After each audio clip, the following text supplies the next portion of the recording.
안녕하세요, 김사유입니다. 오늘 준비한 영상은 4월 북리스트이고요. 총 6권의 책 준비했습니다. 그러면 소설책들부터 소개해 보도록 하겠습니다. 첫 번째 책은요, 예소연 작가의 영원의 빚을 져서입니다. 출판사는 현대문학입니다. 동희, 혜란, 서기는 2014년 봄에 캄보디아에 함께 봉사활동을 갑니다. 그곳에서 세 사람은 많은 장면들을 보고 느끼면서 서로에 대해 알게 되기도 하지만 이해하지 못하게 되는 상황의 변화를 겪습니다. 그리고 시간이 지나면서 소원해지는 관계가 되기도 하고요. 그런데 어느 날 서기의 실종 소식이 전해지면서 이 소식을 들은 동희와 혜란이 다시 캄보디아에 가서 과거를 꺼내놓는 이야기가 이 소설의 내용에 해당이 됩니다. 책은 비극에 대해서 이야기를 다루는데요.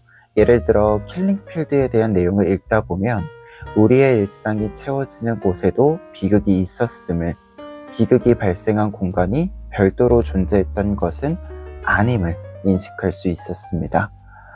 그래서 어떤 비극을 오래 기억하고 또 그 비극을 지나온 사람들의 안전을 기원하는 책이기도 했습니다. 개인적으로는 한강 작가님의 작별하지 않는다처럼 비극을 바라보는 것을 회피하는 사람이 결국 비극을 마주하는 법을 알게 되는 것, 혹은 회피하지 못하는 상황을 인정하는 것, 이러한 구도가 좀 닮아 있다라는 생각이 들어서 더 기억에 남았던 작품이었습니다. 두 번째 책은요, 전지영 작가의 타운하우스입니다. 출판사는 창비입니다. 책은 단편집이고요. 각각의 단편은 인간의 나쁜 마음에 대해 가림막 없이 보여주는 소설들이었습니다. 각 단편들은 조금 독특하다라고 말할 수 있는 상황에서 각 인물들이 가지는 이기심, 수치스러움, 모멸감 등을 자연스럽게 전시하고 있습니다. 예를 들어서 말의 눈에서는 자녀의 학교폭력 상황을 피해 이사를 온 타운하우스에서 다시 학교폭력 문제와 연관되는 과정을 피하기 위한 이기적인 선택, 마음이 선명하게 전시되어 있습니다. 그리고 맹점에서는 범법과 합법 사이에서 돈을 버는 일에 참여한 은혜의 모습이 나타나서 어떤 결핍이 만들어내는 타락성을 보여주기도 합니다. 사실 이 나쁜 마음을 가리는 것 없이 전시한다라는 게 굉장히 좀 징그럽다라는 느낌도 있었어요. 이게 무언가 징그러운 상황, 묘사 이런 게 없는데도 약간은 좀 징그럽다라는 생각을 가지게 되는 작품들이었는데요. 그럼에도 쭉 다 읽고 끝까지 읽다 보면 약간 독한 술을 마시고 나서 처음에 화했지만 끝에는 깔끔해지는 그 느낌을 좀 닮은 소설집이어서 다 읽고 나서 조금 여운이 남는?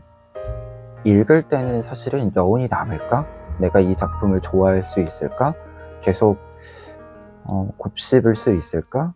이렇게 생각이 들었다면 다 읽고 나서는 또 생각이 나는 작품이었습니다.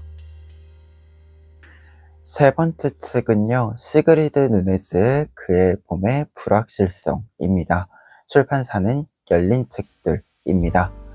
코로나 시기에 앵무새를 돌보는 일을 하게 된 주인공은 어쩌다 보니 배치라는 청년과 함께 유레카를 돌보게 됩니다. 그러면서 쓰는 일에 대해, 일상에 대해 많은 고찰을 하는 소설이에요. 소설 안에도 이야기가 있지만 다큐멘터리 형식으로 갈등이나 어떤 요소가 좀 특정적으로 보여진다라기보다도 그 현상, 코로나 시기의 여러 상황들에 대해서 질문을 하는 형식입니다. 소설에서는 코로나 상황 안에서 여러 현상들을 이야기할 때 이해할 수 없는 일이라는 입장을 많이 이야기합니다.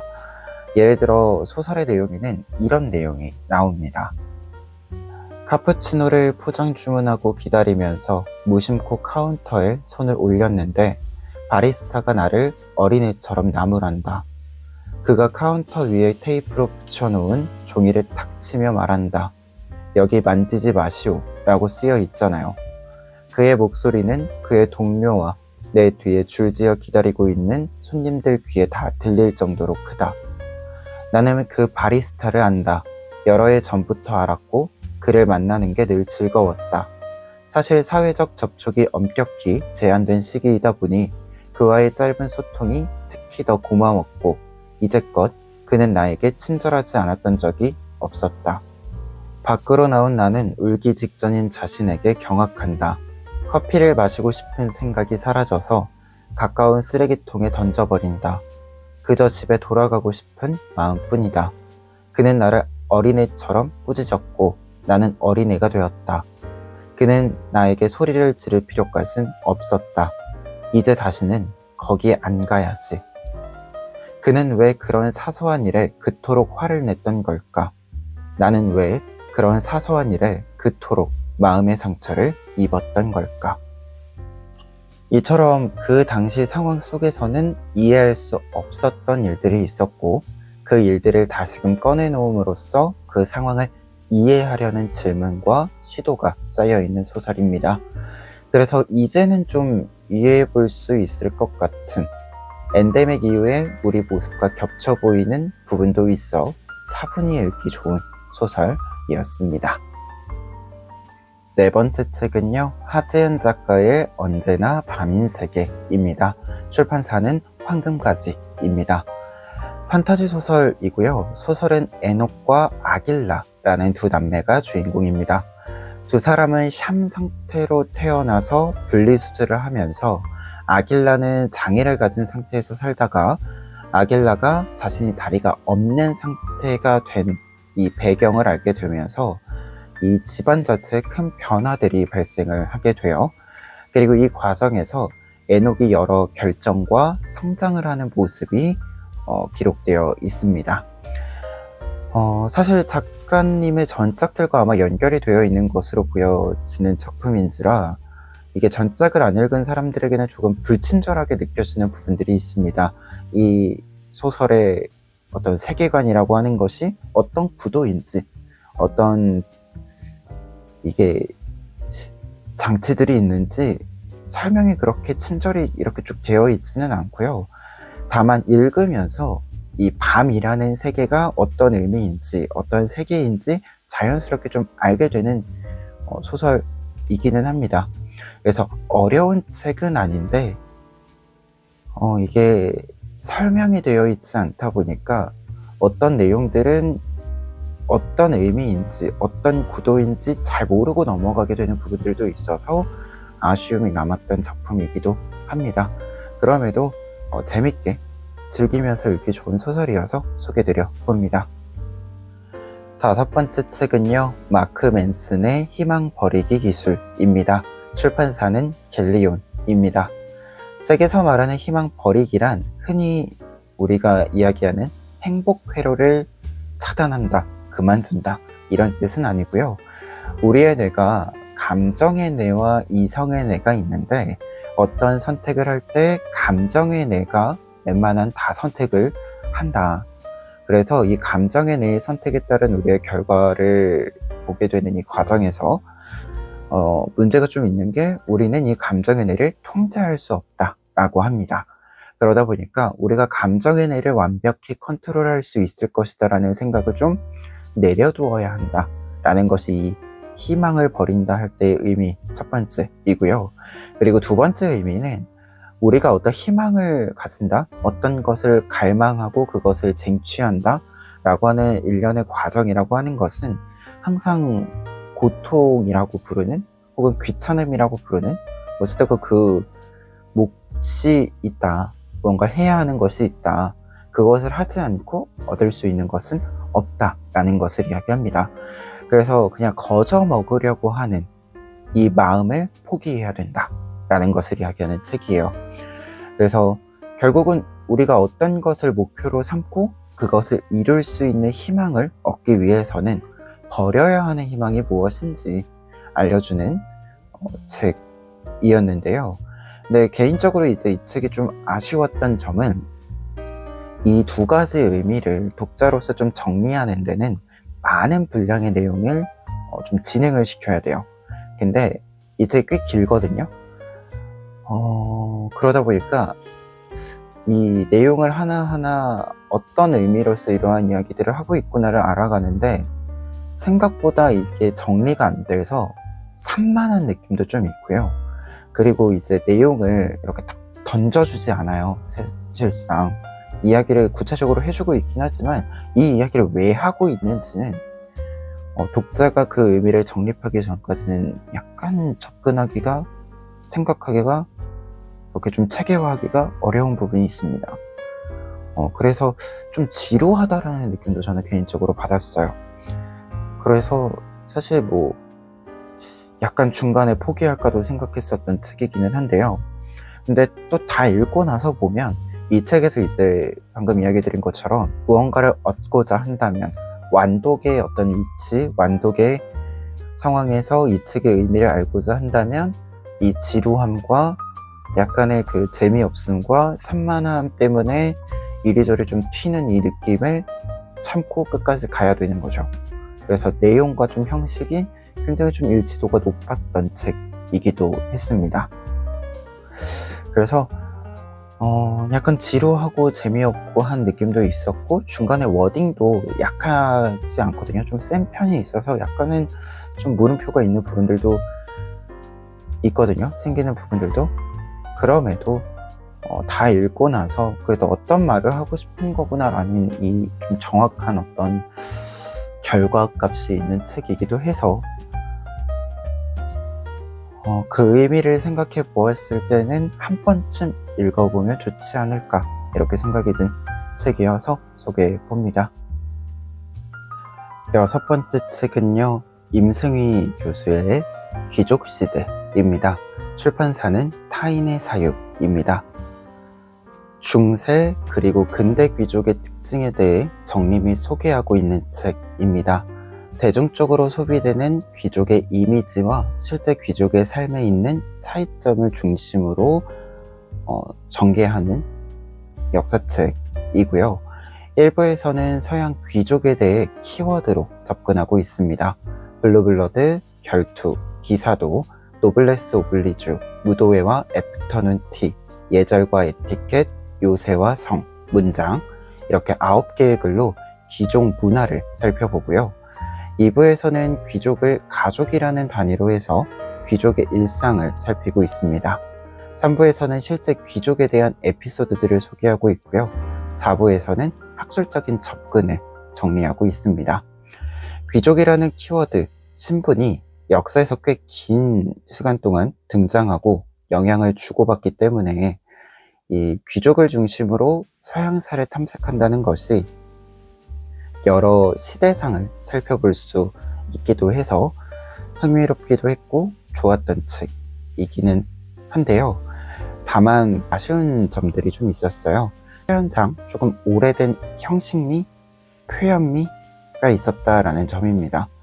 예를 들어서 이제 두 부분이 유독 눈에 좀 밟혔는데요. 첫 번째는 이 부분입니다. 몽크가 살아남아 이 이야기를 전했고 여류화가 엘리자베스 톰슨이 대위의 용기를 캠퍼스 위에 그렸다.